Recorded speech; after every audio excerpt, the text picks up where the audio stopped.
দক্ষিণ এশিয়া জুড়ে রাজনৈতিক অস্থিরতা যেন বেড়েই চলেছে। শ্রীলঙ্কা সরকার পতন, নেপালের মন্ত্রিসভা ভাঙন এবং বাংলাদেশের ছাত্র আন্দোলন, এসব ঘটনায় প্রশ্ন উঠছে, সবচেয়ে বড় গণতান্ত্রিক রাষ্ট্র ভারত কি এবার চাপের মুখে পড়তে যাচ্ছে? গত বছরের মাঝামাঝি সময়ে ব্যাপক ছাত্র আন্দোলনের মধ্য দিয়ে দেশ ছাড়তে বাধ্য হন বাংলাদেশের সাবেক প্রধানমন্ত্রী শেখ হাসিনা। এদিকে গেল 9 সেপ্টেম্বর জেনজিদের বিক্ষোভে আইনশৃঙ্খলা বাহিনীর অতিরিক্ত বল প্রয়োগে পদত্যাগ করেছেন নেপালের প্রধানমন্ত্রী কেপি শর্মা ওলি। এই প্রেক্ষাপটে বিশ্লেষকরা ভারতের বিষয়েও আলোচনা শুরু করেছেন, কেননা ভারতের কিছু রাজ্যে সম্প্রতি সাম্প্রদায়িক সহিংসতা ও প্রশাসনিক ব্যর্থতা সামনে এসেছে।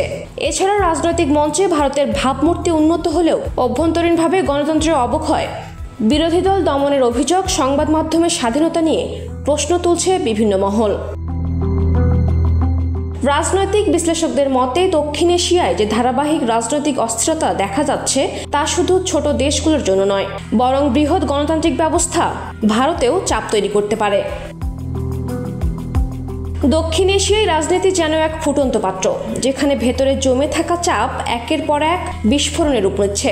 শ্রীলঙ্কায় অর্থনৈতিক দুর্বিপাক, নেপালের নেতৃত্বে দোলাচল আর বাংলাদেশে তরুণদের রাস্তায় নেমে আসা, এসবই প্রমাণ করে এই অঞ্চলের গণতন্ত্র এখন প্রশ্নবিদ্ধ।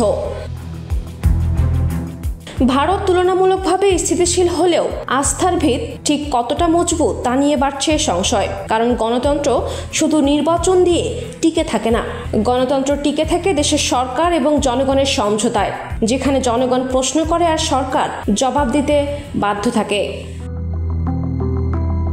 Desk report, campus Times.